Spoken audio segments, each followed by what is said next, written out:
புலம்பல் நூல் முன்னுரை. புலம்பல் என்னும் இத்திருநூல் 5 எபிரேய அகரவரிசை கவிதைகளால் ஆனது. கிமு 586 எருசலேமுக்கு நேரிட்ட பேரழிவையும் அதன் தொடர் நிகழ்ச்சியான நாடுகடத்தப்படுதலையும் பற்றிய புலம்பலாக இந்நூல் அமைந்துள்ளது. எரேமியாவின் கால சூழலை பின்னணியாக கொண்ட இந்நூலில் அவலச்சுவையே மேலோங்கி நிற்கின்றது. ஆயினும் கடவுள் அருளினால் கிடைக்கவிருக்கும் ஒளிமயமான எதிர்காலம் பற்றிய நம்பிக்கையும் ஆங்காங்கே வெளிப்படுகின்றது. இக்கவிதைகள் மேற்குறிப்பிட்ட பேரழிவின் நினைவு நாளுக்கான நோன்பு வழிபாட்டில் யூதர்களால் ஆண்டுதோறும் பயன்படுத்தப்படுகின்றன. புலம்பல் நூல் அதிகாரம் 1. எருசலேமின் துன்பங்கள். அந்தோ, மக்கள் மிகுந்த மாநகர் தனியவளாய் அமர்ந்த நாளே! நாடுகளில் மாண்புடையாள் கைம்பெண் போல் ஆனாளே! மாநிலங்களின் இளவரசி அடிமை பெண் ஆயினாளே! ஆறா துயருற்று இரவில் அவள் அழுகின்றாள். அவளின் கன்னங்களில் கண்ணீர் வடிகின்றது. அவளின் காதலரில் அவளை தேற்றுவார் எவருமிலர். அவளின் நண்பர் அனைவரும் அவளுக்கு துரோகம் செய்து பகைவர் ஆயினர். இன்னலுற்ற அடிமையான யூதா நாடு கடத்தப்பட்டாள். வேற்றினத்தாருடன் தங்கியிருக்கும் அவள் அமைதி பெறவில்லை. துரத்தி வந்தோர் இடுக்குகளிடையே அவளை வளைத்து பிடித்தனர். விழாக்களுக்கு செல்பவர் இல்லாமையால் சீயோனுக்கு செல்லும் வழிகள் புலம்புகின்றன. அவளுடைய நுழைவாயில்கள் பாழடைந்துள்ளன. அவளுடைய குருக்கள் பெருமூச்சு விடுகின்றனர். அவளுடைய கன்னிப் பெண்கள் துயருறுகின்றார்கள். அவளுக்கு வாழ்க்கையே கசப்பாயிற்று. உயர் தலைவர் ஆனார்கள் அவளின் எதிரிகள். வளமுடன் வாழ்கின்றனர் அவளின் பகைவர். அவளுடைய பல்வேறு குற்றங்களுக்காக ஆண்டவர் அவளை துன்பத்திற்கு உட்படுத்தினார். அவளுடைய குழந்தைகள் எதிரிகள் முன்னே கைதிகளாயினர். மகள் சீயோனை விட்டு அனைத்து மேன்மையும் அகன்றது. பசும்புல் காணா மான்கள் போல் அவளுடைய தலைவர்கள் ஆனார்கள். துரத்தி வருவோர் முன்னே ஆற்றலற்று போனார்கள். தன் துன்ப நாள்களிலும் அகதியாய் வாழ்ந்தபோதும் முன்னாள்களில் தனக்கிருந்த நலன்கள் அனைத்தையும் எருசலேம் நினைவு கூர்ந்தாள். அவளின் மக்கள் எதிரியின் கையில் சிக்கியபோது அவளுக்கு உதவி செய்வார் யாருமில்லை. அவளது வீழ்ச்சியை கண்ட எதிரிகள் அவளை ஏளனம் செய்தார்கள். ஏராளமாய் பாவம் செய்தாள் எருசலேம். அதனால் அவள் கரைப்பட்டவள் ஆனாள். அவளை முன்பு மதித்த அனைவரும் அவமதித்தனர். அவளுடைய திறந்த மேனியை கண்டனர். அவளும் பெருமூச்சு விட்டு பின்னோக்கி திரும்பினாள். ஐயகோ, அவள் தீட்டு அவள் ஆடையில் தெரிகின்றதே! அவள் தனக்கு வரவிருப்பதை நினைவில் கொள்ளவில்லை. அவளது வீழ்ச்சி அதிர்ச்சியை தருகின்றது. அவளை தேற்றுவார் யாருமிலர். ஆண்டவரே, என் துன்பத்தை பாரும். பகைவன் பெருமை பெற்றுவிட்டானே! அவளுக்கு விருப்பமான பொருள் அனைத்தின் மீதும் கை வைத்தான் பகைவன். வேற்றினத்தார் உம் சபைக்கு வருவதை தடை செய்தீர். தனது திருத்தலத்தில் அன்னார் நுழைவதை அவள் பார்த்து நின்றாள். உணவை தேடி அவளின் மக்கள் அனைவரும் தவிக்கின்றனர். உயிரை காத்திட தம் ஒப்பற்ற பொருள்களை உணவுக்காக தந்தனர். ஆண்டவரே, என்னை கண்ணோக்கும். எத்தகு இழிநிலைக்கு நான் இலக்கானேன் என்று பாரும். இவ்வழியாய் கடந்து செல்வோரே, உங்களுக்கு கவலை இல்லையா? அனைவரும் உற்று பாருங்கள். எனக்கு வந்துற்ற துயர் போல் வேறேதும் துயர் உண்டோ? ஆண்டவர் தம் வெஞ்சின நாளில் என்னை துன்பத்திற்கு உள்ளாக்கினார். மேலிருந்து அவர் நெருப்பினை என் எலும்புகளுக்குள் இறங்கச் செய்தார். என் கால்களுக்கு வலை விரித்தார். அவர் என்னை பின்னடையச் செய்தார். அவர் என்னை பாழாக்கினார். நாள் முழுவதும் நான் சோர்ந்து போகிறேன். என் குற்றங்கள் என்னும் நுகம் அவர் கையால் பூட்டப்பட்டுள்ளது. அவை பிணைக்கப்பட்டு என் கழுத்தை சுற்றி கொண்டன. அவர் என் வலிமையை குன்றச் செய்தார்.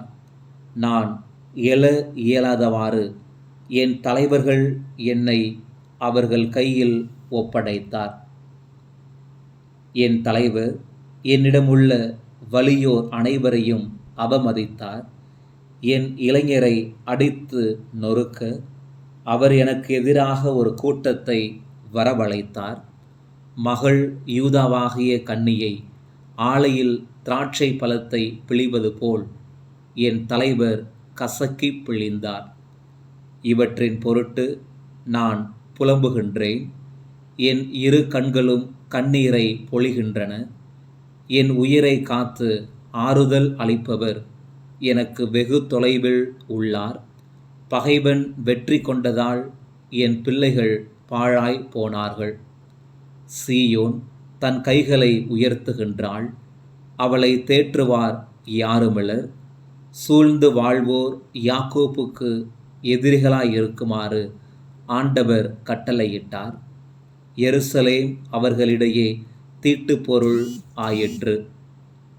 ஆண்டவரோ நீதியுள்ளவர். நான் அவரது வாக்குக்கு எதிராக கிளர்ச்சி செய்தேன்.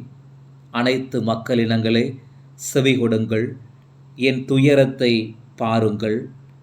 என் கன்னி பெண்களும் இளைஞரும் நாடு கடத்தப்பட்டார்கள். என் காதலர்களை அழைத்தேன். அவர்களோ என்னை ஏமாற்றினார்கள். என் குருக்களும் பெரியோரும் தங்கள் உயிரை காத்திட உணவு தேடுகையில் நகரில் பசியால் மாண்டார்கள். ஆண்டவரே, என்னை கண்ணோக்கும். துயரில் நான் மூழ்கியுள்ளேன். நான் பெரும் கலகம் செய்துள்ளதால் என் இதயம் வெடிக்கின்றது. வெளியே வாள் வெட்டி வீழ்த்திற்று. வீட்டினுள்ளும் சாவு. என் ஏங்கொலியை அவர்கள் கேட்டார்கள். என்னை தேற்றுவார் யாருமிலர். என் எதிரிகள் அனைவரும் எனக்கு நேரிட்ட தீங்கை பற்றி கேள்வியுற்றனர். நீரே அதை செய்தீரென மகிழ்ச்சி அடைகின்றனர். நீர் அறிவித்த நாளை வரச் செய்யும். அவர்களும் என்னை போல் ஆகட்டும். அவர்களின் தீச்செயல்கள் அனைத்தும் திருமுன் வருவனவாக.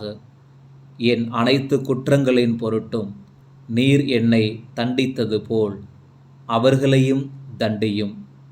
விம்மல்கள் மிக பல. என் இதயம் சோர்ந்து போயிற்று. புலம்பல் நூல் அதிகாரம் 2. எருசலேமுக்குரிய தண்டனை. ஐயோ, சீயோன் மகளை தம் சினமென்னும் மேகத்தால் ஆண்டவர் மூடினார். இஸ்ரவேலின் மேன்மையை விண்ணினின்று மண்ணுக்கு அவர் தள்ளினார். அவரது சினத்தின் நாளில் தம் கால்மனையை மனதில் கொள்ளவில்லை. ஆண்டவர் யாக்கோபின் அனைத்து குடியிருப்புகளையும் இரக்கமின்றி அழித்தார். அவர் சீற்றமடைந்து மகள் யூதாவின் அரண்களை தகர்த்தார். அவற்றை தரைமட்டமாக்கினார். நாட்டையும் அதன் தலைவர்களையும் மேன்மை குலையச் செய்தார். அவர் வெஞ்சினங்கொண்டு இஸ்ரவேலின் கொம்பை முற்றிலும் வெட்டிவிட்டார். பகைவன் வந்தபொழுது தம் வலக்கையை பின்புறம் மறைத்து கொண்டார். சூழ்ந்திருக்கும் யாவற்றையும் எரிக்கும் தீ பிழம்பென அவர் யாக்கோப்பின் மீது பற்றி எறிந்தார். எதிரி போல தமது வில்லை நாணேற்றினார். பகைவன் போல தம் வலக்கையை ஓங்கினார். கண்ணுக்கு இனியவை அனைத்தையும் அழித்தார். சீயோன் மகளின் கூடாரத்தில் தம் சினத்தை நெருப்பென கொட்டினார். என் தலைவர் எதிரி போலானார். அவர் இஸ்ரவேலை அழித்தார். அதன் எல்லா அரண்மனைகளையும் விழுங்கினார். அதன் கோட்டை கொத்தளங்களை தகர்த்தார். மகள் யூதாவின் அழுகையையும் புலம்பலையும் மிகுதியாக்கினார். தோட்டத்து பரணை பிரித்தெறிவது போல் தம் கூடாரத்தையும் அவர் பிரித்தெறிந்தார். சபை கூடும் இடத்தையும் அழித்தார். சீயோனில் ஆண்டவர் விழாக்களையும் ஓய்வு நாளையும் மறக்கச் செய்தார். அவர் வெஞ்சினமுற்று அரசரையும் குருவையும் வெறுத்தொதுக்கினார். என் தலைவர் தம் பலிபீடத்தை வெறுத்தொதுக்கினார். தம் திருத்துயகத்தை அவர் கைவிட்டார். அதன் கோட்டை சுவர்களை பகைவரிடம் கையளித்தார். விழா நாளில் செய்வது போல் ஆண்டவரின் இல்லத்தில் அவர்கள் ஆரவாரம் செய்தார்கள். சீயோன் மகளின் மதிலை அழிக்க ஆண்டவர் திட்டமிட்டார். அதற்கென நூலினால் அளந்தார்.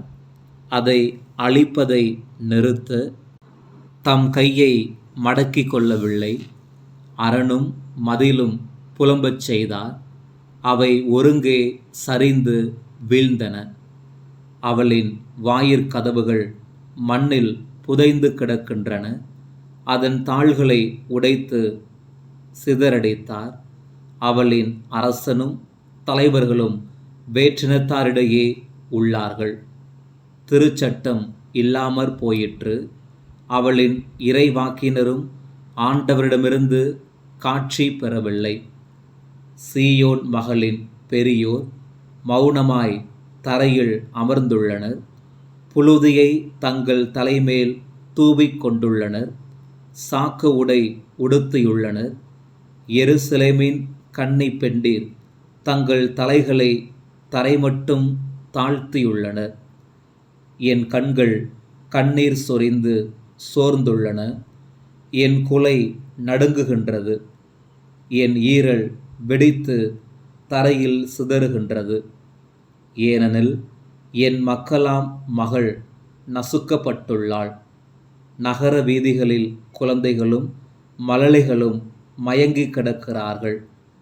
படுகாயமுற்றோரைப் போல நகர் வீதிகளில் மயங்கி வீழ்கின்ற போதும் தாய் மடியில் உயிர் பிரியும் போதும் அவர்கள் தங்கள் அன்னையரிடம் அப்பமும் திராட்சை ரசமும் எங்கே என்று கேட்கின்றார்கள். எருசலேம் மகளே, உன் சார்பாக நான் என்ன சொல்வேன்? உன்னை எதற்கு ஒப்பிடுவேன்?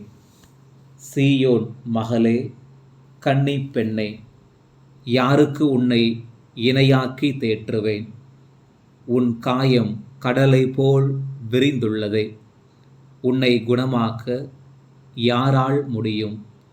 உன் இறைவாக்கினர் உனக்காக பொய்யும் புரட்டுமான காட்சிகளை கண்டனர். நீ நாடு கடத்தப்படவிருப்பதை தவிர்க்குமாறு உன் நெறிகேடுகளை அவர்கள் உனக்கு எடுத்துச் சொல்லவில்லை. பொய்யையும் அபத்தங்களையும் காட்சியாக கண்டு அவர்கள் உனக்கு பொய் வாக்கு உரைத்தனர். அவ்வழியாய் கடந்து சென்றோர் உன்னை பார்த்து கைகொட்டி சிரித்தனர். எருசலேம் மகளை நோக்கி தலையை ஆட்டி சீல்கை அடித்தனர். அழகின் நிறைவும் மண்ணுலகின் மகிழ்வும் என அழைக்கப்பட்ட மாநகர் இதுதானா என்றனர். உன் எதிரிகள் அனைவரும் உன்னை நோக்கி கோணல்வாய் கட்டினர். சீல்கையடித்து பற்களை நரநரவென கடித்தனர். நாம் அவளை பாழாக்கினோம் என்றனர். இந்நாளுக்காகவே நாம் காத்திருந்தோம், இப்போதுதான் நம்மால் அதை காண முடிந்தது என்றனர். நாம் திட்டமிட்டபடியே ஆண்டவர் செய்தார். நெடுநாள்களுக்கு முன் தாம் முன்னெச்சரிக்கை செய்தவாறு அவர் செயல்பட்டார். ஈவு இரக்கமின்றி இடித்து தள்ளினார். உன் எதிரிகளை மகிழ்ச்சியடைய செய்தார். பகைவனின் ஆற்றலை பெருகச் செய்தார். அவர்களின் இதயம் என் தலைவரை நோக்கி கூக்குரலிடுகின்றது. சீயோன் மகளின் மதிலே, இரவும் பகலும் வெள்ளமென கண்ணீர் பொழி. உனக்கு ஓய்வு வேண்டாம், கண்ணீர் விடாமல் நீ இருக்க வேண்டாம். எழு, இரவின் சாமங்கள் ஒவ்வொன்றின் தொடக்கத்திலும் குரல் எழுப்பு. உள்ளத்தில் உள்ளதை என் தலைவர் திருமுன் தண்ணீரை போல் கொட்டிவிடு. தெருமுனை ஒவ்வொன்றிலும் பசியால் மயங்கி விழும் குழந்தைகளின் உயிருக்காக அவரை நோக்கி உன் கைகளை உயர்த்து. கண்ணோக்கும் ஆண்டவரே, எண்ணி பாரும், யாருக்கு இப்படி செய்திருக்கின்றேன்? பெண்கள் தங்கள் கர்ப்பத்தின் கனிகளையே, கை குழந்தைகளையே தின்ன வேண்டுமோ? குருவும் இறைவாக்கினரும் என் தலைவரின் திருத்தூயகத்தில் கொல்லப்பட வேண்டுமோ? வீதிகளின் புழுதியில் சிறியோரும் பெரியோரும் வீழ்ந்து கிடக்கின்றனர். என் கன்னியரும் காளையரும் வாளால் வீழ்த்தப்பட்டனர். உமது சீற்றத்தின் நாளில் ஈவு இரக்கமின்றி அவர்களை கொன்று குவித்தீர். திருவிழாவுக்கு அழைப்பது போல எப்பக்கமும் எனக்கெதிராக பேரச்சத்தை வரவழைத்தீர். ஆண்டவரது சீற்றத்தின் நாளில் உயிர் தப்பி பிழைத்தவரோ எஞ்சியவரோ எவருமிலர். நான் பேணி வளர்த்தவர்களை என் எதிரி கொன்றளித்தான்.